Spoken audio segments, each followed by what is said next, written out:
Hello welcome back to my channel. నేను మీ శారదా. నేను వాళ్ళైతే బటర్స్కాచ్ కూల్ కేక్ వేసి చూపిస్తున్నా అండి. ముందుగా బటర్స్కాచ్ నట్స్ వేసి చూపిస్తా. నేనైతే ఒక కప్పు దాకా షుగర్ తీసుకున్నా అండి. ఇలా కొంచెం కరగడం స్టార్ట్ అయిన తర్వాత కొంచెం కలుపుకుంటూ కంప్లీట్గా మెల్ట్ కానివ్వాలి. కరగడం స్టార్ట్ కాకముందు అయితే కలపొద్దు. కొంచెం కరగడం స్టార్ట్ అయిన తర్వాత కంప్లీట్గా మెల్ట్ అయ్యేంత వరకు మధ్య మధ్యలో కలుపుతూ ఉండాలి. ఇలా కంప్లీట్గా కరిగిన తర్వాతనే షుగర్ క్రిస్టల్స్ ఏం లేకుండా కరిగిన తర్వాత బాదం, జీడిపప్పు కొంచెం చిన్నగా కట్ చేసి వేసేసుకుంటున్నా. షుగర్ కరిగిన తర్వాతనే బటర్ వేసుకోవాలి. 1 టీ స్పూన్ 1 టేబుల్ స్పూన్ దాకా వేసేసుకోవచ్చు. వేసేసుకొని డైరెక్ట్ ప్లేట్కి ఆయిల్ కానీ లేదంటే బటర్ పేపర్ కానీ వేసేసుకొని అది చల్లారిన తర్వాత తీసేసుకొని పీసెస్ లాగా కట్ చేసేసుకోవడమే. మిక్సీ పట్టుకుంటే బాగా పౌడర్ లాగా అయిపోతుంటుంది. మన చపాతీ వేసే కర్ర ఉంటుంది కదా, దాంతో ప్రెస్ చేసేసుకుంటే అయిపోతుందండి. ఇలా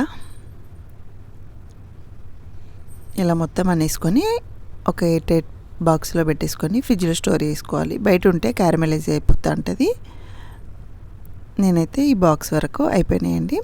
తర్వాత ఇప్పుడైతే సాస్ వేసి చూపిస్తున్నా, బటర్స్కాచ్ సాస్.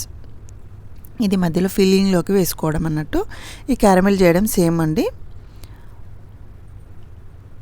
ఇది కంప్లీట్గా అయిన తర్వాత కరగాలి. మొత్తము కరిగిన తర్వాతనే కొంచెం బటర్, ఇందులో కూడా సాల్టెడా అన్సాల్టెడా ఏది ఉంటే అది వేసుకోవచ్చు. ఇది కూడా కరిగిన తర్వాత విప్పింగ్ క్రీమ్ వేసేసుకోవాలి. వేసేసుకొని ఇలా కలిపేసుకొని స్టవ్ ఆఫ్ చేసేసుకొని ఒకసారి ఇలా అనుకుంటే ఇది తర్వాత ఇంకా కొంచెం చిక్కగా అవుతుందండి.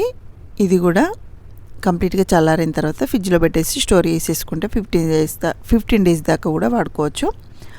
ఇప్పుడైతే నేను బటర్స్కాచ్ కేక్ ఆల్రెడీ మీకు వీడియోస్ చేశాను కాబట్టి నేను మళ్ళీ స్పాంజ్ కేక్ చూపెట్టట్లేదు. డైరెక్ట్ కేక్స్ వేసేసుకున్నా. పెద్దదేమో 1.5 kg దాకా అవుతుందండి, చిన్నదేమో 1/2 kg అన్నట్టు.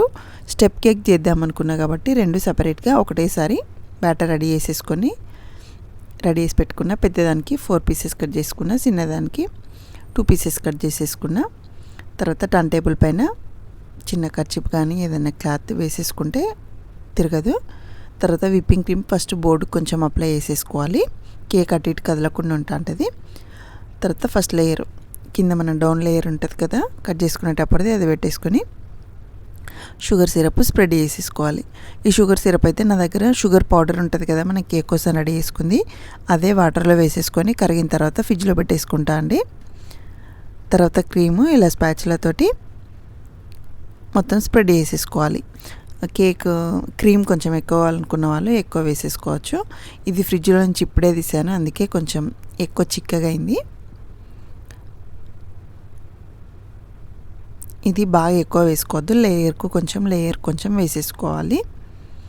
అండ్ మనము క్యారమెల్ చేసేటప్పుడు కూడా కరెక్ట్ చేయకపోతే ఇది కొంచెం చేదుగా వస్తూ ఉంటుంది. తర్వాత మనం చేసి పెట్టుకున్న బటర్స్కాచ్ నట్స్ కూడా వేసేసుకోవాలి. ఈ బటర్స్కాచ్ నట్స్ మనం బటర్స్కాచ్ ఐస్ క్రీమ్ చేసుకుంటాం, అందులో కూడా వాడుకోవచ్చండి. అందుకోసమే నేను కొంచెం ఎక్కువ చేసి పెట్టేసుకున్నా. సో సెకండ్ లేయర్ కూడా సేమ్. మీరు కావాలంటే ఈ బటర్స్కాచ్ సాస్ ఉంటుంది కదా, అది కొంచెం విప్పింగ్ క్రీమ్లో వేసేసుకొని కూడా డైరెక్ట్ వేసేసుకోవచ్చు. సో నేను ఇక్కడ నుంచి కొంచెం ఫాస్ట్గా పెట్టేశానండి. సేమ్ అంతా ప్రాసెస్ అంతా సేమ్ ఉంటుంది కదా అనేసి. అన్ని లేయర్స్ 4 లేయర్స్ కదా, 3 దాకా మనం ఇలా సాసు బటర్స్కాచ్ నట్స్ వేసేసుకోవడమే. 4th లేయర్లో మటుకు డైరెక్ట్ ఫినిషింగ్ ఇవ్వాలన్నట్టు. సైడ్స్కి మొత్తం అంతా సెట్ చేసేసుకోవాలి. ఇదైతే నేను ఈసారి ఫస్ట్ టైమే చేశానండి. బటర్స్కాచ్ కేక్ చేశాను కానీ ఇలా 2 లేయర్ స్టెప్ కేక్ అయితే ఇదే ఫస్ట్ టైము. ఇలా చేసి పెట్టేసుకొని ఫ్రిడ్జ్లో పెట్టేసుకోవాలి. తర్వాత నేను ఒక 1/2 అవర్ తర్వాత మళ్ళీ ఒకసారి ఫినిషింగ్ ఇచ్చుకుంటున్నా కేక్కి. అలాగే నేను మీకు చూపెట్టలేదు కానీ ఇంకొక కేక్, అది చిన్న స్మాల్ది ఉంది కూడా, సేమ్ అదే ప్రాసెస్లో చేసి పెట్టేసుకున్నా. కొంచెం స్లోగా ఇది సెట్ చేసుకోనికైతే కొంచెం టైం పడుతుందండి, ఎందుకంటే ఇది సమ్మర్ కదా. కేక్ ఎక్కువసేపు బయట ఉన్నా కానీ అండ్ క్రీమ్ బయట ఉన్నా తొందరగా మెల్ట్ అయిపోతుంటుంది అన్నట్టు. కొంచెం ఈవినింగ్ టైం అట్లా, లేదంటే కొంచెం కూల్గా ఉండే ప్లేస్లో వేసేసుకుంటే మనం ఎంత క్రీమ్ కావాలనుకుంటామో అప్పుడే తీసేసుకొని చేసేసుకొని మళ్ళీ ఫ్రిడ్జ్లో పెట్టేసుకోవాలి. మనము చేసుకుంటూ బయటనే ఉంచేసుకున్నామంటే క్రీమ్ మొత్తం మెల్ట్ అయిపోతూ ఉంటుంది అన్నట్టు, ఐస్ క్రీమ్ లాగా అయిపోతూ ఉంటుంది.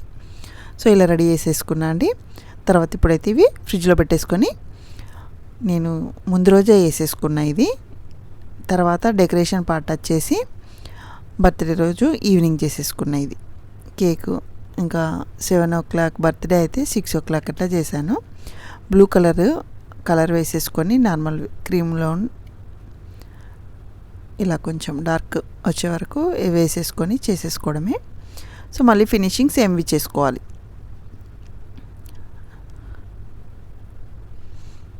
కొంచెం షార్ప్ ఎడ్జెస్ వచ్చేవరాక కొంచెం టైం ఎక్కువనే తీసుకుంది నాకు.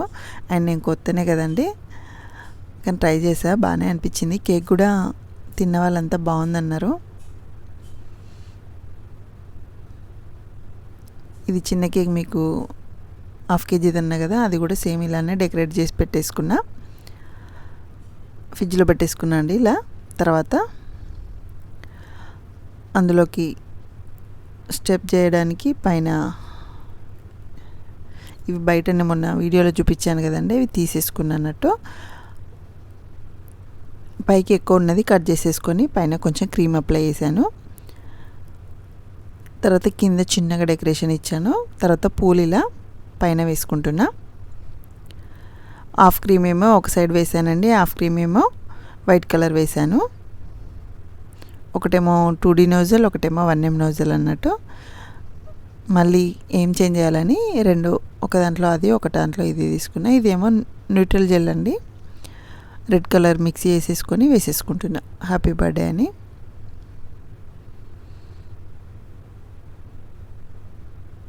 అంతే, ఇలా పెట్టేసుకొని మళ్ళీ ఫ్రిడ్జ్లో పెట్టేసేసుకోవాలి. తర్వాత నేను ఒక 1/2 hour పక్కకు పెట్టేసుకున్నాక, రెడీ చేసేసుకుని ఒక 1/2 hour పక్కకు పెట్టేసుకున్నా.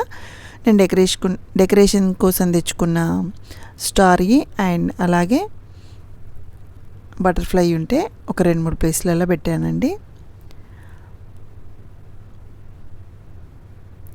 కేక్ ఓవరాల్గా లుక్ అయితే బాగానే వచ్చింది. కలర్ కాంబినేషన్ కూడా బాగుంది. ఈ వైట్ ఫ్లవర్స్ కూడా ఒక 3 ఇచ్చాను. ఇలా డెకరేట్ చేశాను కేక్ అయితే. ఇది birthday. Thank you for watching.